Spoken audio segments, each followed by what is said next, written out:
لمحاتی توقف کر کے اس نے ایک گہری سانس لی، پھر اضافہ کرتے ہوئے بولا، آپ وہاں جا کر اپنی آنکھوں سے جب وہ منظر دیکھیں گے تو آپ کو میری بات کا یقین آ جائے گا۔ میں ابھی آپ لوگوں کے ساتھ ادھر ہی جا رہا ہوں، میں نے فیصلہ کن انداز میں کہا، پھر دودھ کا دودھ اور پانی کا پانی الگ ہو جائے گا۔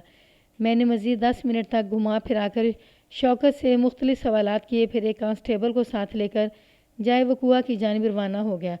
میرے تھانے سے موزہ وزیرآباد کم و بیش 2 میل کی دوری پر واقع تھا۔ ایک پتلا سا کچا راستہ سیدھا وزیرآباد تک جاتا تھا۔ اس راستے کے دونوں جانب کھیتوں کا سلسلہ بہت دور تک پھیلا ہوا تھا۔ فیقہ کوچوان نے جب ہمیں وزیرآباد پہنچایا، اس وقت صبح کے 10 بج رہے تھے۔ میں تانگے سے اتر کر فوراً وقوع کی سمت بڑھ گیا۔ فضا میں اچھی خاصی خنکی رچی بسی تھی۔ میری نگاہ جھاڑیوں پر تھی۔ وہ جھاڑیاں گاؤں کے آخری سرے سے شروع ہو کر لگ بھگ 1 فرلانگ آگے تک چلی گئی تھیں، جن کے پہلو میں ایک نالہ رواں دواں تھا۔ یہ نالہ یقیناً موزہ وزیرآباد کے کھیتوں کو سیراب کرنے کا فریضہ انجام دیتا تھا۔ میری معلومات کے مطابق مذکورہ نالہ پچھلے شمال مشرق میں بڑی نہر سے نکلتا تھا اور وزیرآباد کے پاس سے گزرتے ہوئے آگے جنوب مغرب کی سمت چلا جاتا تھا۔ صابری کی لاش جھاڑیوں کے اندر 25 سے 30 گز کے فاصلے پر پڑی تھی۔ لاش کی حالت کو دیکھتے مجھے اندازہ ہو گیا کہ اسے زندگی کی قید سے آزاد ہوئے 8 سے 10 گھنٹے گزر چکے تھے۔ میں لاش کے قریب ہی اکڑوں بیٹھ کر بغور اس کا جائزہ لینے لگا۔ مقتولہ صابری کو گلا گھونٹ کر موت کے گھاٹ اتارا گیا تھا۔ اس کی گردن کی حالت اور باہر قبولی آنکھیں سمر کا بیان ثبوت تھیں کہ وہ مضبوط ہاتھوں نے بڑی بے دردی سے اس کا گلا دبا کر اس کی سانس کی آمد و شد کا سلسلہ منقطع کیا تھا۔ موت کے منہ میں جانے سے قبل صابری نے خود کو قاتل کے شکنجے سے نکالنے کے لیے بڑی جہد و جہد کی تھی۔ اس کے بکھرے ہوئے بال اور جگہ جگہ سے پھٹا ہوا لباس یہ کہانی سناتا تھا کہ قاتل نے جال لینے سے پہلے اس پر مجرمانہ حملہ بھی کیا تھا یا حملہ کرنے کی کوشش کی تھی۔ صابری بڑی بے بسی کی موت ماری گئی تھی۔ میں نے حیرت بھری نگاہ اس کے چہرے پر ڈالی اور ایک گہری سانس لے کر رہ گیا۔ صابری گندم رنگت کی حامل ایک متناسب شخصیت کی مالک تھی۔ میرے اندازے کے مطابق اس کی عمر 20 اور 22 کے درمیان رہی ہوگی۔ یہ عمر کسی بھی لڑکی یا لڑکے کے لیے بھرپور جوانی کی عمر ہوتی ہے۔ صابری بھی اپنی جوانی کی بہار پر تھی، مگر کسی فاک شخص نے بھری جوانی میں اس کی زندگی کی بہار کو خزاں کی نظر کر دیا تھا۔ مجھے پہلی فرصت میں اس درندہ صفت شخص کو تلاش کرنا تھا۔ صابری کی لاش کے تفصیلی معائنے کے بعد میں اٹھ کھڑا ہوا۔ جیسا کہ تھانے میں شوکت مجھے بتا چکا تھا کہ اس نے ایک گرم سبز شال کو جھاڑیوں میں پھنسے دیکھا تھا۔ جائے وقوع پر درجن بھر افراد میں مقتول کی ماں آسیہ ماچن بھی موجود تھی، جس نے تصدیق کی تھی وہ سبز شال اس کی بیٹی ہی کی تھی۔ میں نے وہ شال منگوا کر صابری کی لاش کو ڈھک دیا اور قرب و جوار کا جائزہ لینے لگا۔ میری اس تفتیش کا محور جھاڑیوں کا اندرونی حصہ تھا اور اس سلسلے میں کانسٹیبل نجیب بھی میری بھرپور مدد کر رہا تھا۔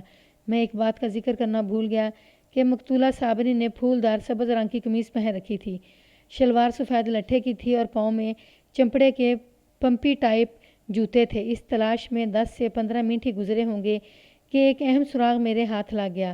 وہ ایک پوٹلی تھی جو جھاڑیوں کی خاردار شاخوں میں اٹکی ہوئی تھی۔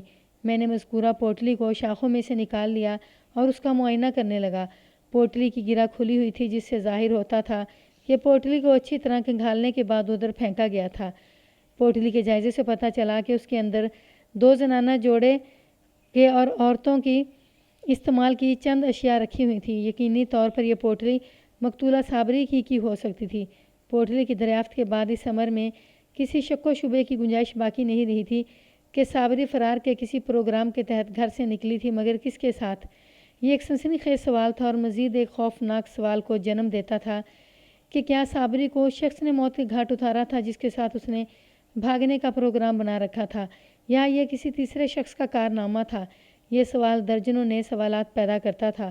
پوٹلی کی دریافت نے صورتحال کو خاصا انکشاف انگیز بنا دیا تھا۔ میں نے کپڑوں والی پوٹلی مقتولہ صابری کی ماں آسیہ کو دکھائی اور پوچھا، کیا تم ان کپڑوں کو پہچانتی ہو؟ جی۔ اس نے اس بات میں گردن ہلائی اور بتایا، یہ کپڑے صابری ہی کی ہیں تھانے دار صاحب۔ کپڑوں کی پوٹلی کے ساتھ گھر سے نکلنے کا مطلب سمجھتی ہو نا؟ میں نے دھیمے مگر خاصے اٹل انداز میں جواب دیا۔ جواب دینے سے پہلے اس نے گھبراہٹ بھری نظر سے ادھر ادھر دیکھا۔ جائے وقوع پر درجن بھر افراد موجود تھے، لیکن میں اور آسیہ ان سے ذرا ہٹ کر کھڑے تھے۔ وہ بے حد الجھن زدہ لہجے میں بولی، تھانے دار جی، میری تو کچھ سمجھ میں نہیں آ رہا کہ یہ سب کیا ہے۔ پتہ نہیں کس ظالم نے میری جوان جہان بیٹی کو موت کے گھاٹ اتار دیا ہے۔ میں نے محسوس کر لیا کہ وہ دانستہ میرے سوال کا ٹو دی پوائنٹ جواب دینے سے کترا رہی تھی۔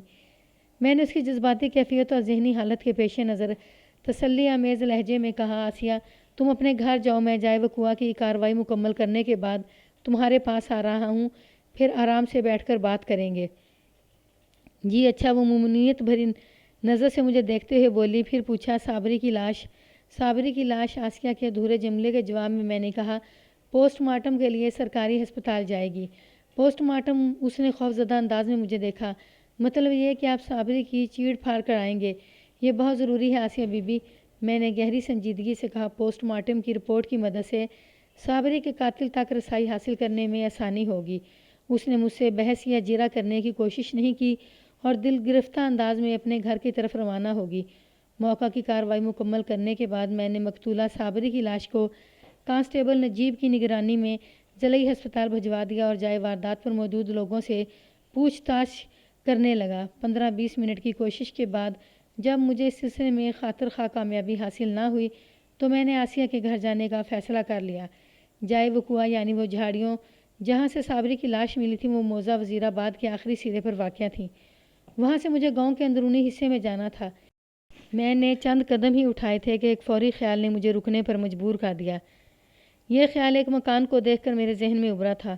وہ مکان موضع وزیر آباد کے آخری کنارے پر واقع تھا اور اس کے عقب میں 20-25 گز کے فاصلے سے جھاڑیوں کا سلسلہ شروع ہوتا تھا، یعنی مذکورہ مکان جائے وقوع سے نزدیک ترین رہائش گاہ تھی۔ میرے جی میں آئی کہ ممکن ہے اس گھر کے مکین میں سے کسی نے پچھلی رات جھاڑیوں کی طرف کوئی غیر معمولی سرگرمی دیکھی ہو۔ یہ بعید از امکان نہیں تھا۔ اگر میں لوگوں سے پوچھ گچھ کرتا تو صابری کے قتل کے حوالے سے کوئی سراغ ہاتھ آ سکتا تھا۔ جب میں نے گاؤں کی سمت چلنا شروع کیا تھا تو چند افراد بھی میرے ساتھ تھے۔ عین ممکن تھا انہی میں سے اس گھر کا کوئی مکین بھی شامل ہو۔ یہ کیسے ہو سکتا تھا کہ پورے گاؤں میں صابری کے قتل کا شور مچا ہو اور اس گھر کے مکینوں کو خبر ہی نہ ہو؟ میں نے اپنے دائیں بائیں موجود لوگوں کی مذکورہ مکان کی طرف توجہ مبذول کرائی اور پوچھا، یہ کس کا گھر ہے؟ ماسٹر بھٹی، میرے نزدیک کھڑے ایک شخص نے جواب دیا۔ ماسٹر بھٹی؟ میں نے سوالیہ نظر سے جواب دینے کی طرف دیکھا۔ وہ وضاحت کرتے ہوئے بولا، جناب ماسٹر جی کا نام تو عارف بھٹی ہے، مگر وہ ماسٹر بھٹی کے نام سے مشہور ہے۔ ایک بات کا مجھے فوراً اندازہ ہو گیا کہ عارف بھٹی ان افراد میں شامل نہیں تھا، ورنہ اپنے ذکر پر وہ اس وقت سامنے آ چکا تھا۔ میں نے ان لوگوں پر سرسری سی نگاہ ڈالنے کے بعد استفسار کیا، کیا ماسٹر عارف اس وقت گھر میں ہوگا؟ نہیں جی، ایک شخص نے نفی میں گردن ہلاتے ہوئے بتایا۔ ماسٹر جی اس وقت اسکول میں ہوں گے۔ صابری کے قتل کی خبر پورے گاؤں میں پھیل چکی تھی۔ میں نے ایک لفظ پر زور دیتے ہوئے کہا، یہ افسوسناک خبر اسکول میں بھی پہنچی ہوگی۔ قتل کی واردات ماسٹر عارف کے گھر کے پچھواڑے ہوئی ہے۔ بھٹی صاحب کو تو اسکول چھوڑ کر یہاں پہنچنا چاہیے تھا۔ وہ اب تک اسکول میں بیٹھا کیا کر رہا ہے؟ جناب میرا خیال ہے ماسٹر بھٹی کو ابھی تک قتل کی واردات کے بارے میں کچھ پتہ چلا نہیں ہوگا۔ ایک شخص نے ٹھہرے ہوئے لہجے میں بتایا، وہ جب شام واپس وزیر آباد آئے گا تو اسے اس واقعے کی خبر ہو سکے گی۔ کیا مطلب؟ میں نے چونک کر اس شخص کی جانب دیکھا۔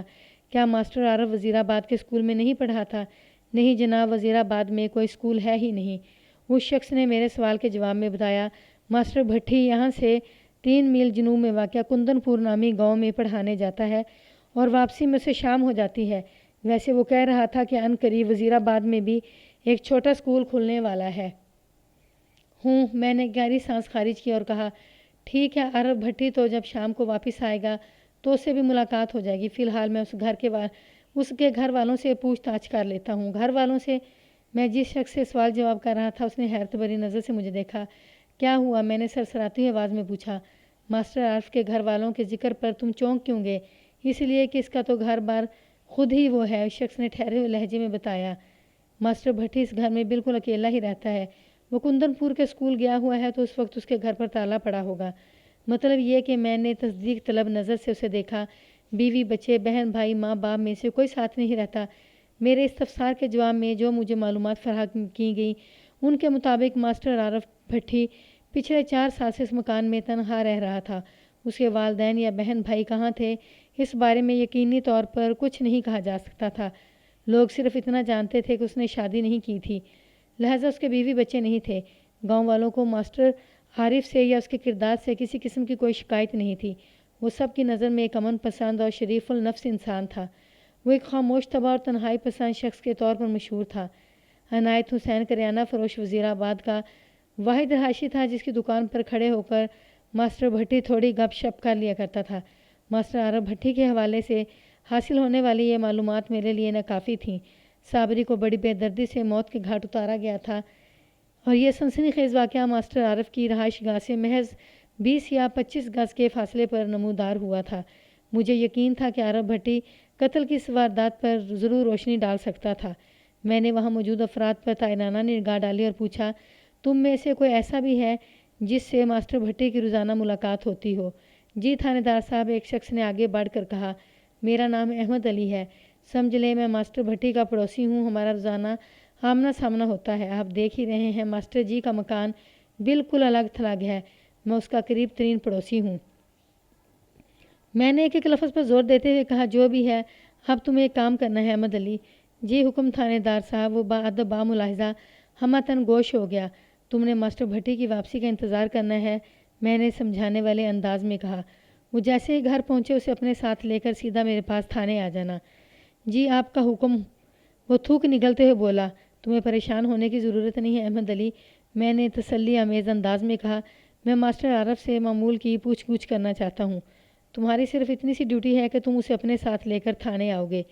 جی سرکار، وہ فرما برداری سے بولا، میں آپ کے حکم کی تعمیل کروں گا۔ شاباش، میں نے تعریفی نظر سے اسے دیکھا اور آگے بڑھ گیا۔ وزیر آباد نامی یہ چھوٹا سا گاؤں لگ بھگ 100 گھروں پر مشتمل تھا، جن میں سے 80% گھروں کی آبادی ایک جگہ اور 20% ذرا ہٹ کر تھوڑے تھوڑے فاصلے پر اکا دکا مکانات کی شکل میں تھی۔ ماسٹر عارف بھٹی کا مکان بھی اسی نوعیت کا تھا، آبادی سے چند گز کے فاصلے پر جھاڑیوں کے ساتھ لگا ہوا۔ اس قسم کے چھوٹے گاؤں میں ہر کوئی دوسرے سے اچھی طرح واقف ہوتا ہے۔ مجھے قوی امید تھی کہ میں بہت جلد صابری کے قتل کا سراغ لگانے میں کامیاب ہو جاؤں گا، پھر قاتل مجھ سے بچ نہیں سکے گا۔ آسیہ ماچن کا گھر وزیر آباد کے اکثر مکانات کی طرح ایک چھوٹا سا کچا گھر تھا اور گاؤں کے وسط میں واقع تھا۔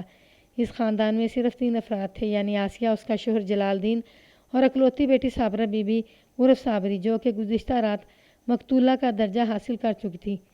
لہذا اب اس خاندان میں صرف 2 افراد باقی بچے تھے، آسیہ اور اس کا دائمی مریض شوہر۔